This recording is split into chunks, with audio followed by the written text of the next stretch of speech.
سورن کیرکیگارڈ سورن کیرکیگارڈ کو بابائے وجودیت کہا جاتا ہے کیونکہ فلسفیانہ لحاظ سے وجودیت کا آغاز اسی سے ہوتا ہے۔ یوں تو شیلنگ کا نظریہ انسانی آزادی بھی وجودیت کا پیش خیمہ سمجھا جاتا ہے، لیکن شیلنگ خود وجودی نہ تھا۔ اس کے رجحانات تصوریتی تھے، لیکن کیرکیگارڈ صحیح معنوں میں وجودی تھا، اور اسی لیے ہیگل کا فلسفہ اسے پسند تھا، کیونکہ وجودیت تو فرد کی حمایت کرتی ہے، جبکہ ہیگل کی مطلقیت میں فرد گم ہو جاتا ہے۔ یہ بھی کہا جاتا ہے کہ کیرکیگارڈ ہیگل کے فلسفے کو صحیح طور پر نہ سمجھا تھا۔ دراصل ہیگل فرد کی آزادی کا دشمن نہ تھا، بلکہ اس کا کہنا تھا کہ فرد کو تکمیل ذات کے لیے کسی اجتماعیت کا رکن ہونا چاہیے۔ جب تک وہ یہ ذمہ داری پوری نہ کرے، اس کی ذات کی تسکین ممکن نہیں۔ کیرکیگارڈ کا یہ کہنا درست نہیں کہ ہیگل کے نزدیک ریاست اعلیٰ ترین یا برترین شے ہے، کیونکہ ریاست کا تعلق معروضی روح سے ہے۔ معروضی روح کے اوپر ایک مطلق روح ہے، اور اس مطلق روح میں انسانی روح اپنا اظہار آرٹ، مذہب اور فلسفہ کے ذریعے کرتی ہے۔ کیرکیگارڈ کا یہ کہنا بھی ٹھیک نہیں کہ ہیگل آزادی کو اہمیت نہیں دیتا، بلکہ وہ تو یہ کہتا تھا کہ آمرانہ حکومت میں صرف آمر آزاد ہوتا ہے، جبکہ یونان و روم میں کچھ لوگ آزاد ہوتے تھے، لیکن مسیحیت کی بدولت تمام انسان آزاد ہو گئے ہیں۔ ہیگل کا آزادی کا مفہوم معقولیت پر مبنی ہے۔ یہ آزادی قانون کی تابعداری میں نصیب ہوتی ہے۔ یہ قانون خود بھی روح مطلق کا مظہر ہوتا ہے، اور یوں ہی اختیار نہیں کیا جاتا۔ کیرکیگارڈ نے ہیگل کو سمجھنے میں پورا انصاف نہیں کیا۔ وہ ہیگل کے فلسفے کی روح کو نہ سمجھ سکا، لہذا اس کے سامنے یہ مسئلہ تھا کہ فرد کس طرح فرد رہ سکتا ہے اور زیادہ بہتر فرد بن سکتا ہے۔ کیرکیگارڈ ایک مذہبی گھرانے میں پیدا ہوا۔ اس کا باپ مایوسی اور احساس گناہ کا شکار تھا۔ طالب علمی کے زمانے میں کیرکیگارڈ مذہب سے برگشتہ ہو گیا اور عیش پرستی میں پڑ گیا، لیکن کچھ عرصہ کے بعد اسے خودکشی کا خیال آیا اور وہ دوبارہ مذہب کی طرف لوٹ گیا۔ یہ مختلف منازل جن سے وہ گزرا اس کے فلسفہ وجودیت کا پیش خیمہ بنی۔ کوئی اور ہوتا تو وہ ان منازل کی تشہیر نہ کرتا، بلکہ اپنے تک محدود رکھتا اور ان میں سے کوئی فلسفیانہ نتائج اخذ نہ کرتا، لیکن کیرکیگارڈ کی طبیعت میں غور و فکر تھا، اس لیے یہ منازل اس کے فلسفہ وجودیت کے ارتقاء کی منازل بھی بن گئیں۔ اس سے ظاہر ہوتا ہے کہ کیرکیگارڈ کے لیے فلسفہ ایک ذاتی معاملہ ہے۔ وہ فلسفہ لکھنا نہیں چاہتا تھا، جیسا کہ عام طور پر فلسفی کرتے ہیں۔ اسے اس بات کا افسوس تھا کہ لوگ اس کی ذاتی باتوں کو فلسفہ بنا کر ان پر بحث کریں گے۔ اگر وہ فلسفہ لکھتا تو صرف اپنے لیے لکھتا تھا۔ اگر یہ کہا جائے کہ وہ دوسروں کے لیے لکھتا تھا تو یہ صرف اس حد تک درست ہوگا جس حد تک وہ دوسرے لوگوں کی توجہ انسانی ذات کی ٹھوس حقیقتوں کی طرف کھینچنا چاہتا تھا، اور اس کا ذریعہ صرف اس کی اپنی ذات تھی۔ ایک وجودی فلسفی دوسروں کی توجہ کھینچ سکتا ہے، لیکن جس سچائی پر وہ پہنچتا ہے وہ اس کی اپنی سچائی ہے، اور اس نے ذاتی انتخاب اور لگاؤ سے اسے حاصل کیا ہوتا ہے۔ کیرکیگارڈ ایک منزل سے دوسری منزل کی طرف جاتا ہے۔ اس وجودی سفر میں وہ ہر منزل خود منتخب کرتا ہے، نہ کہ کسی دباؤ کے تحت کرتا ہے۔ وجودی سفر میں پہلی منزل تحسساتی منزل ہے۔ اس منزل پر انسانی زندگی لاابالی اور غیر ذمہ دارانہ ہوتی ہے۔ کوئی اخلاقی اصول یا ضابطہ نہیں ہوتا جس کی باقاعدگی سے پیروی کی جائے۔ اس منزل پر وہ لوگ ہوں گے جو اصولوں سے نفرت کرتے ہیں اور ہر قسم کا عیش چاہتے ہیں۔ وہ لوگ جھوٹی لامحدودیت کے پیچھے پڑے ہوئے ہوتے ہیں۔ وہ انتخاب نہیں کر سکتے اور ان کی زندگی میں لگن کا فقدان ہوتا ہے۔ یہ ابن الوقت قسم کے لوگ ہوتے ہیں جو اپنے آپ کو کسی ضابطہ کے پابند کرنا پسند نہیں کرتے، خواہ یہ ضابطہ مذہب کا ضابطہ ہی کیوں نہ ہو۔ دوسری منزل اخلاقی منزل ہے۔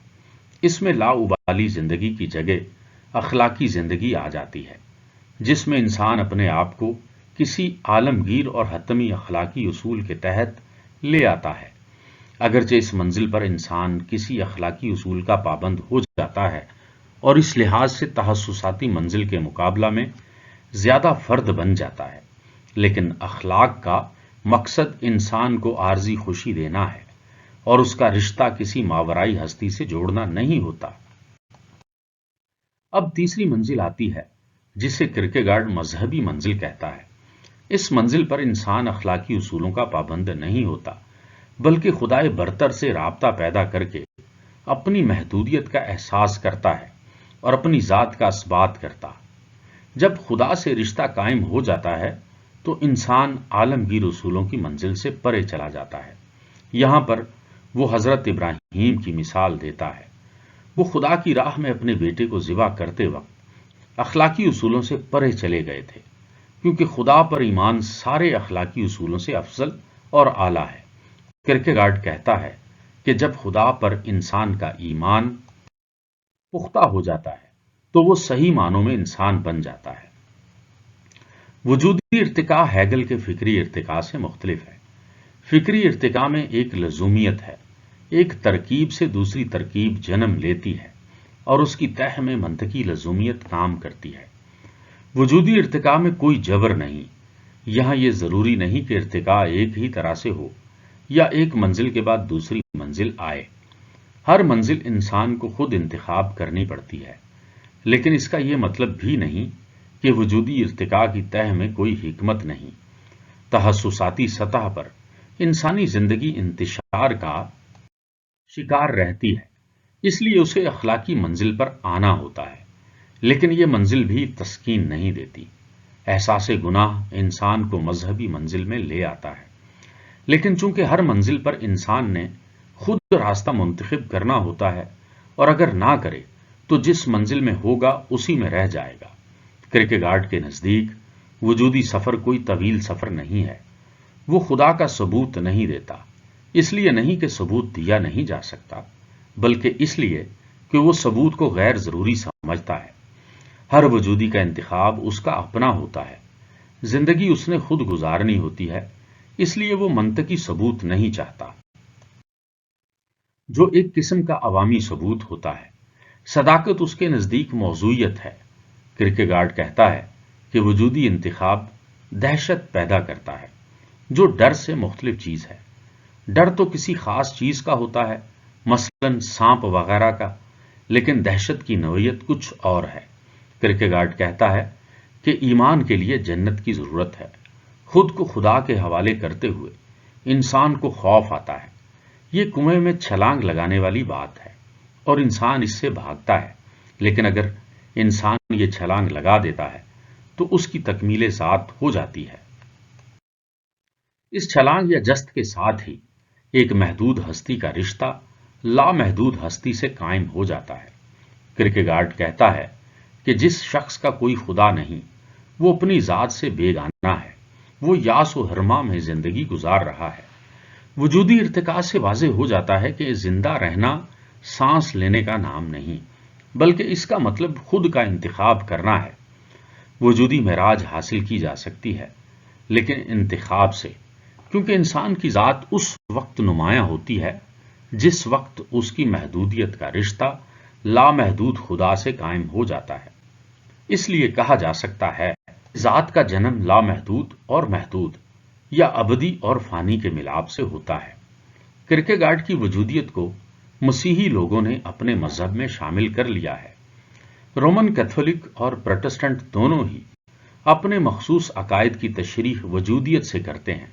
دراصل کرکیگارڈ کے سامنے بھی مذہبی مسئلہ ہی تھا۔ وہ یہ جاننا چاہتا تھا کہ صحیح معنوں میں مسیحی کون ہے۔